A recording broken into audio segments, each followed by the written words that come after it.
Figuring out who to blame for this snow fiasco in Portland. Or not? So for those of you who don't know, there's been a massive storm all across the US. There's been snow falling in Santa Cruz on the beach. Nice to take a picture of, right? There's also lots of rain in California, blah, blah, blah. Obviously they had ice storms and all that stuff in, Michigan, Wisconsin, but that's per norm. But in Portland, they had another snow fiasco. Portland is chronically underprepared for the snow because it only happens a few times a year. And this time was the worst. As in, they were not prepared, and it was the worst snowfall in the past 80 years. Which makes for a bad combination. So I was driving home and it took me 2.5 hours to get back. When normally it takes 20, 30 minutes. I guess I didn't have it as bad as some other people who took 7 hours, and people who lived across the river on the other side of Washington and Vancouver, a lot of them just didn't get home. Yeah. So how do we figure out who to blame? Because obviously somebody's at fault, right? Well, I don't think we're stupid enough to think that somebody caused the storm, right? Because I don't think anybody thinks that. But Portland was not prepared. And I thought that was the government's job, the Portland Bureau of Transportation, PBOT they say, or somebody should know about this stuff. The funny thing is, the forecasters predicted that was going to be a sunny day, maybe a little bit of snow. And obviously they're wrong because 10 inches fell. That's not a little bit of snow. That's a lot. There's nobody plowing the roads. There was no salting to make it so the snow would melt. Cars just didn't do very well. Plus, many people in Portland don't know how to drive in the snow anyways. So yeah, let's play the find who's to blame game, right? That's the favorite pastime of most Americans, I would say. Something that's shared across partisan boundaries. Republicans and Democrats alike both love this game. Do we blame the forecaster? They said it's very hard to forecast. Just a little bit of a temperature difference, plus with the mountains nearby and different weather patterns. How about the government? Well, they said they took the forecaster's words. They said it wasn't going to be a big deal. Why do you want to call in all the troops, pay all this money if nothing's going to happen? Maybe the drivers for not knowing how to drive and not being prepared? I would say, sure, people should drive better in the snow, but you sort of need practice. And you don't get practice here in Portland if it just happens a few times a year. But going back, let's think about it. Why do we have to find fault? Can't we just say it's nobody's fault? One argument would be you have to find fault, find a root cause so you could fix it, improve it for next time.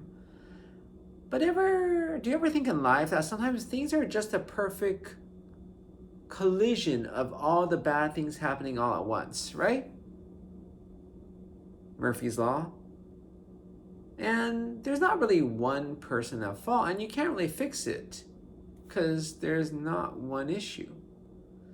In engineering, specifically computer science, electrical engineering, we have this concept of errors that just happened.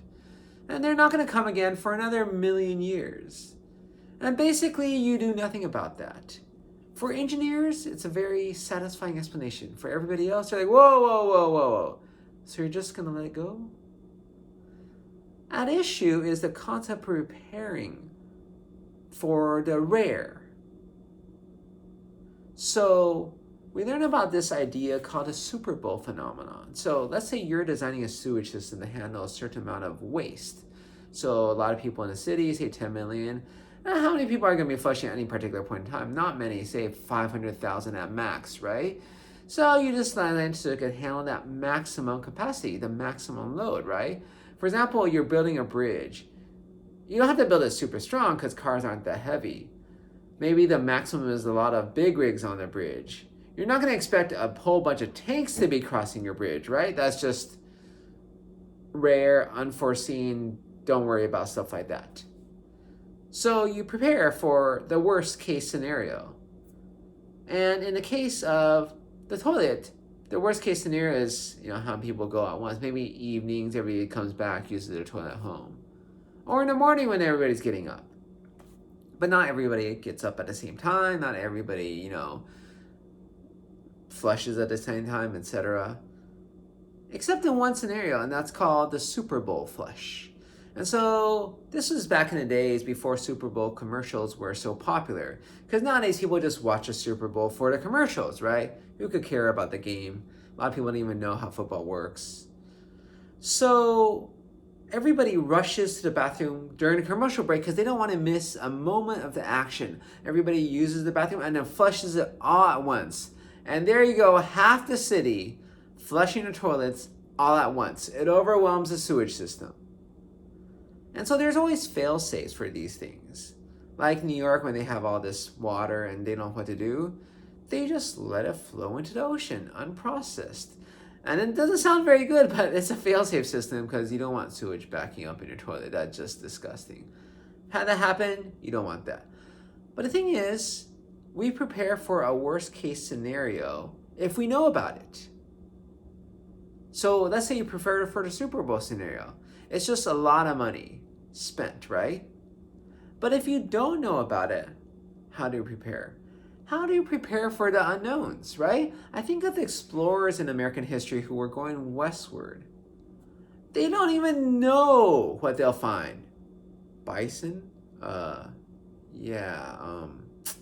Is that like a hairy cow?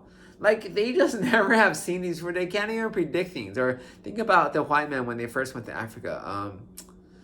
There's these massive animals. They don't seem very harmful. I think they're vegetarian. They're just big and fat.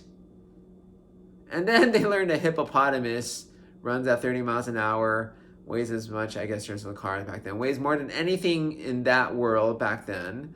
And they have a bad temper. Yeah, they're vegetarians, but they don't mind us chomping up just for the fun of it, right? So how do you prepare for things unknown? And that's the whole thing about this ice storm or this snowstorm or this fiasco. They didn't expect it, and thus they didn't prepare for it. They knew it might snow. That's a given.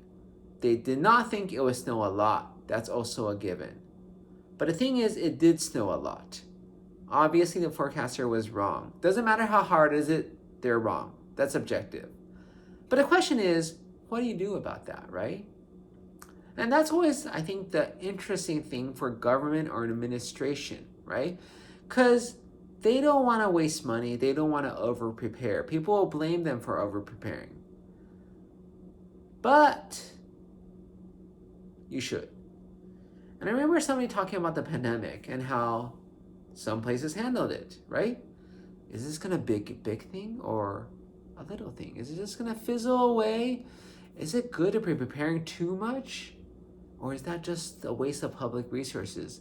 You're gonna be blamed either way, right? If it turns out to be big, you didn't prepare enough. If it turns out to be small, you prepared too much, right? But the commentator's perspective was the government has an obligation to its people to keep them safe. At least we feel that way in America.